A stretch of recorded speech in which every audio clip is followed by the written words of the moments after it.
C'est assez large, mais de manière principale, je dirais que c'est un métier qui sollicite à la fois la main et l'esprit, dans la mesure où le principe de la charpente, c'est de visualiser un volume dans l'espace en 3D et être en capacité de le ramener à plat, c'est-à-dire en 2 dimensions, pour pouvoir exploiter les pièces de bois.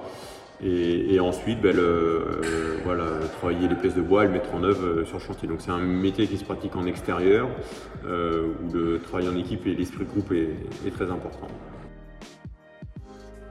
Alors il est à la fois ancestral et moderne. Ancestral puisque c'est un métier qui date des premières constructions, et d'actualité puisque moderne, c'est ça qu'il est encore très en vogue actuellement, d'autant plus avec les politiques d'utilisation du bois. Donc voilà, c'est encore très actuel.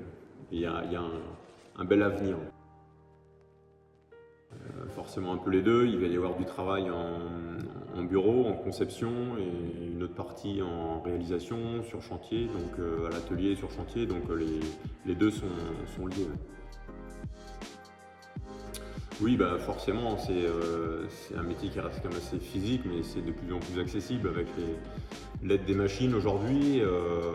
Voilà, on n'est jamais seul, donc c'est un métier qui se pratique en équipe. Donc c'est physique, on est dehors, voilà, on est exposé aux intempéries, donc c'est pas toujours facile, mais il y a aussi des bons côtés.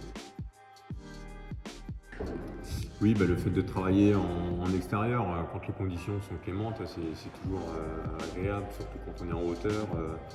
Cette sensation de liberté. Voilà, les levées ou les couchers de soleil, c'est toujours des bons moments. Le fait aussi à la fin de journée d'avoir créé des volumes nouveaux, de voir naître des formes, c'est quelque chose d'assez satisfaisant.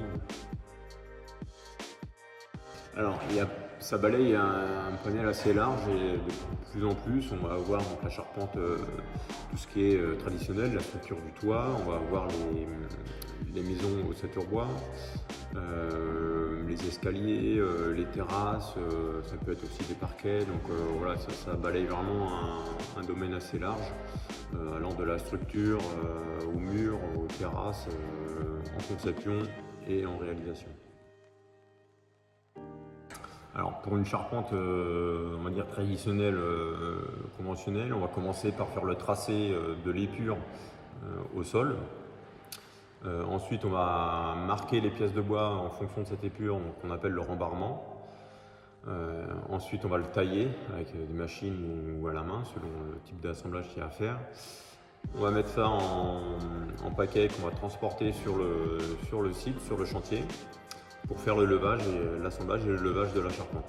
Voilà un peu les grandes étapes, on va dire, de la charpente, d'une charpente traditionnelle.